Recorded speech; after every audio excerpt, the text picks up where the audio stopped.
Les prophéties, chez nous, il y a des mbikoudi qui peuvent te détailler ta vie dans le moindre détail. Cela veut dire, la prophétie ne m'impressionne pas. Dans nos villages, il y a des gens qui ont des dons comme ça. Je connais même une église ici, les prophètes se sont révoltés. Et le pasteur a dit, oh,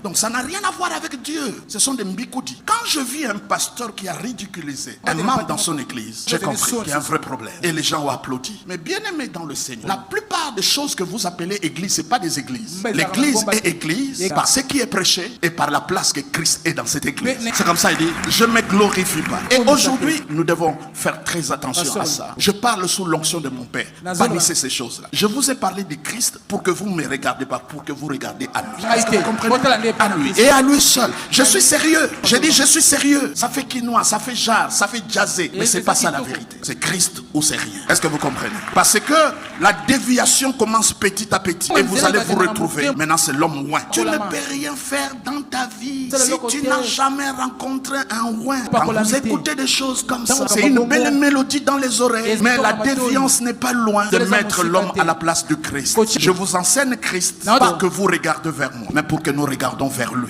Parce que le seul qui peut nous sauver, c'est comme ça Paul dit, ce n'est pas Apollos, c'est pas Pierre qui est mort pour vous. Le seul qui est pour vous, c'est Jésus-Christ. Et là, il dit, la croix de notre Seigneur Jésus-Christ, par qui le monde a été crucifié pour moi. Donc il dit, à cause de la croix, je ne suis plus client au monde. Ça veut dire, si le monde m'exige quelque chose, je n'ai rien à donner au monde. Parce que par rapport au monde, je suis mort. Je voulais vous montrer l'importance du sujet. Il y a beaucoup de choses que nous ignorons au sujet de la croix. C'est le centre. Tout part de là et tout découle de là. Tout ce que tu veux, la paix, la joie, la victoire, le bonheur, la richesse, tout ce que tu veux partira de cet endroit. C'est comme ça les gens, comme l'apôtre Paul, lorsqu'il part de la croix, il élève au-dessus d'autres sujets. Ce n'est pas pour le baptême. Je n'ai pas voulu connaître autre chose.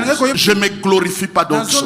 Si ce n'est que de la croix de Christ. Et dans notre vie de tous les jours, nous allons expérimenter la croix. C'est quoi, mes bien-aimés? C'est quelqu'un qui est pendu au bois. Il est le créateur du monde entier. Les gens le regardent et disent, si tu es le Fils de Dieu, tu as sauvé des gens. Sauve-toi toi-même. Jésus n'est pas descendu de la croix pour l'éprouver. La croix, nous allons le vivre comment? Les gens nous feront du mal. Ils sentent que nous réagissons par le mal, mais nous ne réagissons pas par le mal. Et les gens à côté nous diront que aux Ayuma. Et c'est ça la folie. Et dès que cette folie arrive, la Bible dit que si quelqu'un te fait du mal, toi tu le fais du bien, c'est comme les charbons ardents que tu mets dans la tête.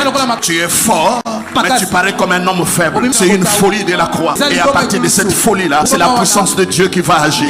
À Dieu la vengeance, à Dieu quoi là? La rétribution. Lui-même va venger pour toi. Lui-même va combattre pour toi. Ça sera ainsi. Ça sera la folie. Et les gens ne vont pas comprendre. C'est Christ ou c'est rien. Quand tu te laisses faire, ça paraît comme une faiblesse. Mais la Bible dit sagesse de Dieu.